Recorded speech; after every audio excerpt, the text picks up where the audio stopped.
ತಮಿಳು ಚಿತ್ರರಂಗದಲ್ಲಿ ಸಾಕಷ್ಟು ಹೆಸರು ಮಾಡಿ ಕನ್ನಡಕ್ಕೂ ಬಂದು ಕನ್ನಡದಲ್ಲೂ ಮಾಡಿ ಈಗ ಯಾವುದೂ ಬೇಡ ಅಂತ ಎಲ್ಲೋ ಇರ್ತಕ್ಕಂಥ ಒಂದು ನಟಿ ಬಗ್ಗೆ ನಾನು ಮಾತಾಡ್ತಾ ಇದ್ದೀನಿ. ಒಂದು ಕಡೆ ಶ್ರೀಧರ್ ಅಂತಕ್ಕಂಥ ವ್ಯಕ್ತಿ ತಮಿಳುನಾಡಿನಲ್ಲಿ ಬಹಳ ಫೇಮಸ್. ಶ್ರೀಧರ್ ಅನ್ನೋ ಹೆಸರು ತಮಿಳು ಚಿತ್ರರಂಗದಲ್ಲಿ ಬಹಳ ಹೆಸರಾಂತ ನಿರ್ದೇಶಕನ ತಮಿಳು.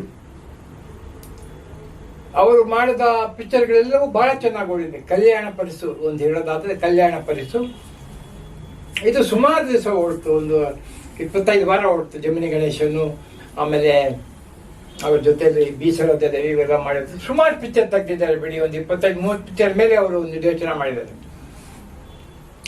ಸಾಮಾನ್ಯವಾಗಿ ನಿರ್ದೇಶಕರು ದುಡ್ಡಿರೋರು ಯಾರೇ ಆಗಿರಲಿ, ಅರ್ಜೆಂಟು ಟೈಮ್ ಅನ್ನೋದು ಬಹಳ ಇಂಪಾರ್ಟೆಂಟು. ಆದಷ್ಟು ಅವರು ಏರೋಪ್ಲೇನ್ನಲ್ಲೇ ಪ್ರಯಾಣ ಮಾಡ್ತಾ ಇರ್ತಾರೆ. ಹೀಗೆ ಎಲ್ಲೋ ಒಂದು ಕಡೆ ಹೊರಟಿದ್ದಾರೆ. ಹೊರಟಾಗ ಏರ್ ಹೋಸ್ಟೆಸ್ ಬರ್ತಾಳೆ. ಏರ್ ಹೋಸ್ಟೆಸ್ ನೋಡಿದ ತಕ್ಷಣ ಶ್ರೀಧರ್ಗೆ ಏನ್ ಚೆನ್ನಾಗಿದೆ ಅದೇ, ಇಂಥವಳು ಸಿನಿಮಾ ರಂಗಕ್ಕೆ ಬಂದ್ಬಿಟ್ರೆ ಎಲ್ಲೋ ಹೋಗ್ಬಿಡ್ತಾರೆ ಅಂದ್ಬಿಟ್ಟು ಕೇಳ್ತಾರೆ. ಇಲ್ಲ ಸರ್, ನನಗೆ 4-5 ಜನ ತಂಗಿಯರಿದ್ದಾರೆ, ನನಗೆ ಅವರಿಗೆಲ್ಲ ಮದುವೆ ಮಾಡ್ತಕ್ಕಂಥ ಜವಾಬ್ದಾರಿ ನಂದು, ನಾನೇ ದೊಡ್ಡವಳು, ನಾನೇನಾದರೂ ಈ ಕಡೆ ಸಿನಿಮಾ ಲೈನಿಗೆ ಬಂದ್ಬಿಟ್ರೆ ಯಾವಾಗ ತೊಂದರೆ ಆಗುತ್ತೆ ಸರ್. ಇಲ್ಲಮ್ಮ, ನೀನು ತಪ್ಪು ತಿಳ್ಕೊಂಡಿದ್ಯಾ, ನೀನು ಸಿನಿಮಾ ಲೈನ್ ಬಂದ್ರೆ 4 ಜನ ಮದುವೆ ಆಗ್ಬಿಡ್ತಾರೆ ನೋಡ್ಬೇಗ ಅಂದ್ರು. ಏನೋ ಹೇಳ್ತಾರಲ್ಲ ನೋಡೋಣ ಅಂತ ಒಂದು ಫೋಟೋ ಸೆಷನ್ ಮಾಡೋದು ಶ್ರೀಧರ್ ಅವರು. ಫೋಟೋ ಸೆಷನ್ ಮಾಡಿದಾಗ ಅದ್ಭುತವಾಗಿ ಬಂದ್ರು, ಅದ್ಭುತವಾಗಿ ಮಾತಾಡೋಂಗೇ ಇಲ್ಲ. ಅವ್ರ ತಂದೆ ತಾಯಿ ಎಲ್ಲರಿಗೂ ಹೇಳಿ ನಿಮ್ಮ ಸಂಸಾರಕ್ಕೆ ಏನೂ ತೊಂದರೆ ಆಗದೆ ನಾವು ನೋಡ್ಕೋತೀವಿ ಅಂತ ಹೇಳಿ ಅವಳನ್ನ ಕಾದಲಿಕ್ಕೆ ನೇರಮಿಲ್ಲೈ ಅಂದ್ರೆ ಲವ್ ಮಾಡೋಕ್ಕೆ ಟೈಮ್ ಇಲ್ಲ. ಅದು ಹಿಂದಿಲೂ ಬಂತು, ಪ್ಯಾರ್ ಕಿಯೇಜ ಅಂತ ಆ ಚಿತ್ರಗಳು ಹಾಕೋದು. ಯಶಸ್ಸಿನ ಮೇಲೆ ಅದು 25 ವಾರ ಓಡುತ್ತದು.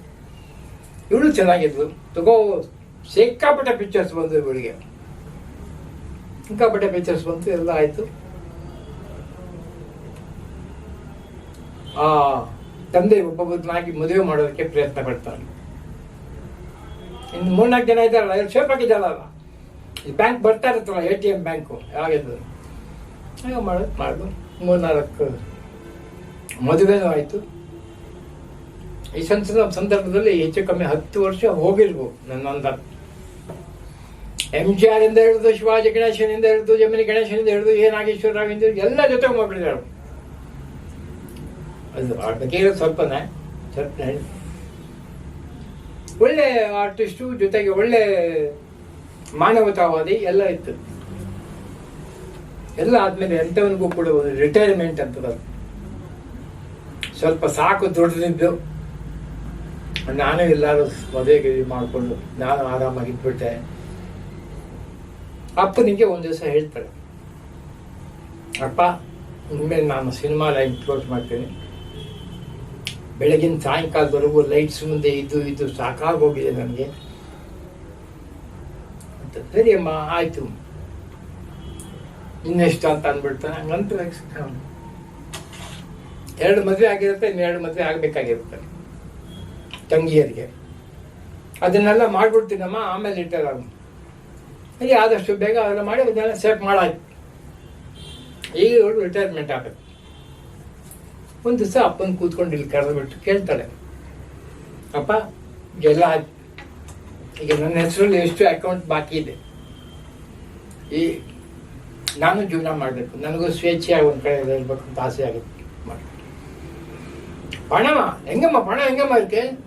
ஐயோ 4 பேருக்கு கல்யாணம் பண்ணிட்டதெல்லாம் போயிடுச்சு. எங்க இருக்கு? ஒரு பைசா இருக்கு அவங்க கணக்குல? ಯಾವುದೋ ಒಂದು ಜಮೀನು ಇತ್ತು, ಅದೆಲ್ಲ ಕೊಟ್ಟಾಯ್ತಮ್ಮ. ಅದೆಲ್ಲ ಸಾಲ ಇಟ್ಟು ಎಲ್ಲ ಮಾಡಿದ್ರೆ ಮದುವೆ ಮಾಡಿದ್ದು. ಅವತ್ತು ರಾತ್ರಿ ಇಡೀ ನಿದ್ದೆ ಮಾಡಲ್ಲ ಅವಳು ಕಾಂತೇನೆ. ಯೋಚನೆ ಮಾಡ್ತಾರೆ, ನನ್ನ ನೊಪ್ಪಿನಿಂದ ಸಂಸಾರ ಉದ್ಧಾರ ಆಯ್ತು, ಎಲ್ಲ ಆಯ್ತು. ಈ ಮನೆಗೆ, ಈ ಅಪ್ಪಂಗೆ ಎಲ್ಲರಿಗೂ ಒಂದು ನಮಸ್ಕಾರ. ಹೋಗ್ಬಿಡ್ತಾರೆ ಹುಟ್ಟು ಬಟ್ಟೆಯಲ್ಲಿ ಹೋಗ್ತಾರೆ. ಎಲ್ಲ ಕಡೆ ಸುದ್ದಿ ಆಗುತ್ತೆ. ಕಾಂಚನ ಇಷ್ಟೊಂದು ಬೇಡಿಕೆ ನಟಿ ಈ ಕೈಗೆ ಸಿಗ್ತಾ ಇಲ್ಲ, ಎಲ್ಲಿ ಹೋಗಿದ್ದಾರೆ ಗೊತ್ತಿಲ್ಲ. ಹಾಗಿರುವಾಗ ಒಂದು ದಿನ ಇಲ್ಲಿ ಯಲಹಂಕ ಯಾಯ್ತಿದ್ದೀಗ 10 ವರ್ಷ ಹತ್ರ ಆಯ್ತು, ನಾ 7 ವರ್ಷ ಆಗಿರ್ಬೋದು. ಯಲಹಂಕದ ಹೊಸ ಇದು ನ್ಯೂ ಟೌನ್ ಅಂತಾರೆ. ಆ ನ್ಯೂ ಟೌನ್ಗೆ ಹೋಗುವ ಒಂದು ದಾರಿಯಲ್ಲಿ ಒಳ್ಳೆ ದೇವಸ್ಥಾನ ಇದೆ. ಆ ದೇವಸ್ಥಾನದಲ್ಲಿ ಕಸ ಗುಡಿಸ್ತಾ ಇರ್ತಾಳೆ ಇವಳು ಕಾಂಚನ. ಸರೋಜಾದೇವಿ ಯಾವಾಗಲೂ ಅಲ್ಲಿ ಬರ್ತಾಳೆ ಆ ದೇವಸ್ಥಾನಕ್ಕೆ. ಅವಳು ಬಂದು ನೋಡ್ತಾಳೆ, ಏನು ಕಾಂಚನ ಅವರೇ ನೀವು ಈ ಕೆಲಸ ಮಾಡ್ತಾ ಇದ್ದೀರಾ, ಯಾಕೆ ಏನಾಯ್ತು ನಿಮಗೆ? ಆ ಕಾಂಚನ ಬೇರೆ, ಈ ಕಾಂಚನ ಬೇರೆ ಅಂತ ಹೇಳ್ತಾರೆ. ಶ್ರೀದೇವರು ಸರೋಜಾದೇವಿ ಏನು ಮಾಡ್ತಾಳೆ, ಅಣ್ಣವ್ರ ಹತ್ರ ಹೋಗ್ತಾಳೆ, ರಾಜ್ಕುಮಾರ್ ಹತ್ರ. ಇಂಥ ದುರ್ಗತಿ ಅವಳಿಗೆ ಒದಗಿದೆ. ಯಾಕೆಂದ್ರೆ ಅಣ್ಣ ಅವ್ರು ಮಾಡ್ತಿದ್ರಲ್ಲ, ವಿಶ್ವನಾಥನು ತಂದೆಯಾದ ವಿಶಾಲಾಕ್ಷಿ ತಾಯಿ ಅಲ್ಲವೇ ಮಾಡಿದ್ರು. ರಾಜ್ಕುಮಾರ್ ಅವರು ಪಾರ್ವತಮ್ಮ ಎಲ್ಲ ಬರ್ತಾರೆ. ಬಂದ್ಬಿಡಮ್ಮ, ಬೇಡ ನಾನು ಚೆನ್ನಾಗಿ ನೋಡ್ಕೋತೀವಿ ಬಾಮ್ಮ, ಏನೇ ಮಾಡಿರ್ಲಿ, ಏನು ಮಾಡ್ಬೇಕಲ್ಲ.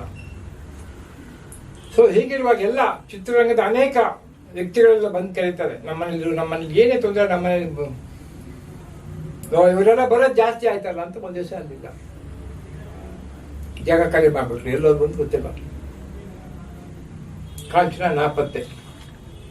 ಹಾಗಿರುವಾಗ ನಮ್ಮಲ್ಲಿ ಯಾರೋ ಒಬ್ರು ಸಂಘ ಸಂಸ್ಥೆಯವರು, ಮಹಿಳಾ ಜಾಗೃತಿ ವೇದಿಕೆ ಅಂತ, ನಾನು ಅದು ಗೌರವಾಧ್ಯಕ್ಷ, ಅವ್ರ ಸೆಕ್ರೆಟರಿ. ನನಗೆ ಕಾಂಚನ ಒಬ್ಬಳನ್ನ ಕರೆಸಿ ಸನ್ಮಾನ ಮಾಡಬೇಕು ಅಂತ ಆಸೆ ಇದೆ. ನೀವು ಎಂತೆಂಥವ್ರನ್ನೆಲ್ಲ ಕರೆಸ್ಕೊಟ್ಟಿದ್ದೀರ, ಕಾಂಚನ ಕರೆಸ್ಕೊಡಿ.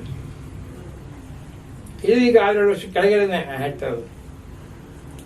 ಆಯ್ತು ಹೋಗೋಣ, ಎಲ್ಲೋ ಯಲಹಂಕದಲ್ಲಿ ಅಂತ, ಯಲಹಂಕದಲ್ಲಿ ಎಲ್ಲಿದ್ದಾರೆ ಗೊತ್ತಿಲ್ಲ, ಹುಡ್ಕೋಣ.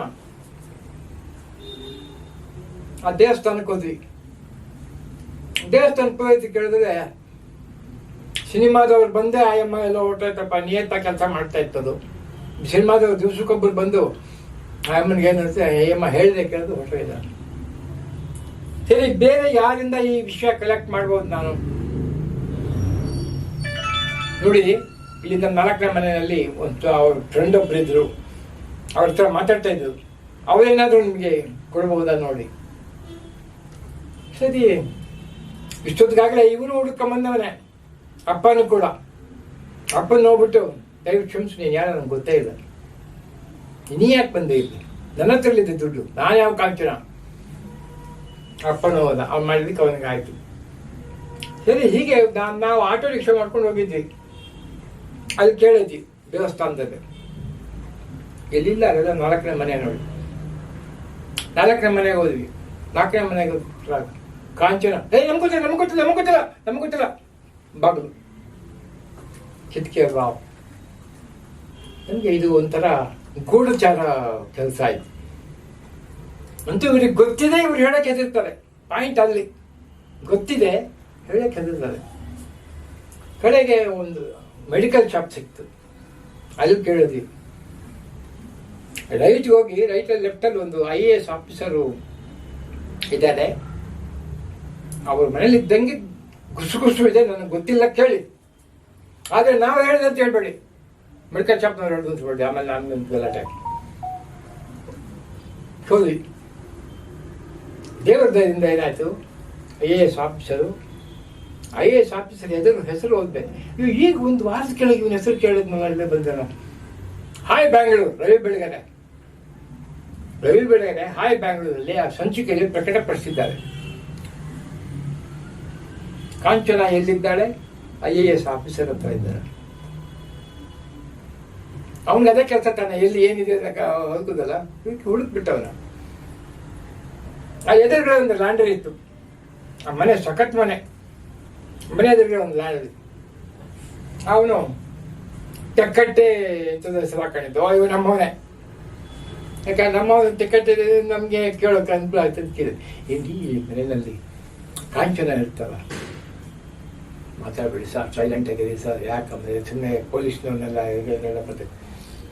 ಅಲ್ಲ, ಅವ್ರ ವಿಧಾನ ನಮ್ಗಷ್ಟೇ, ವಿಧಾನ ಅನ್ನೋದು ಬೇಕಷ್ಟೇ, ಬಾಕಿ ವಿಷಯ ನಾವು ಮಾತಾಡ್ಕೊತೀವಿ. ನಾವೇನು ಅವ್ರ ವಿಷಯಕ್ಕೆ ಎತ್ಕೊಂಡು ಬಂದಿರೋ ಪತ್ರಕರ್ತ ಅಲ್ಲ, ನಾವು ಸನ್ಮಾನ ಮಾಡಬೇಕು ಅಂತ ಬಂದಿರೋದು.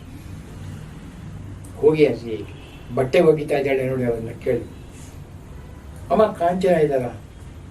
ಅದಕ್ಕೇನು ಗೊತ್ತು ಪಾಪ. ಇದಾರೆ ಅಂದ್ಬಿಡ್ತು.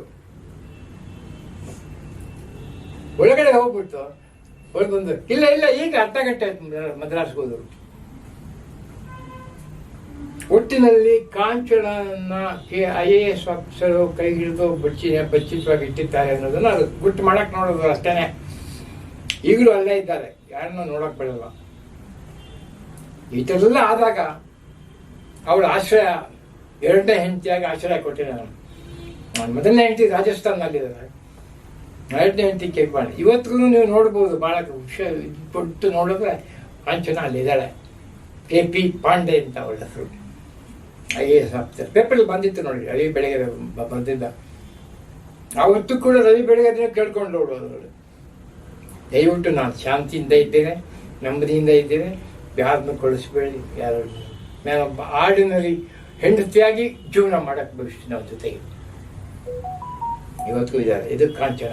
ನನಗೆ ಗೊತ್ತಿರೋದು ನಾನು ಹೇಳ್ತೀನಿ.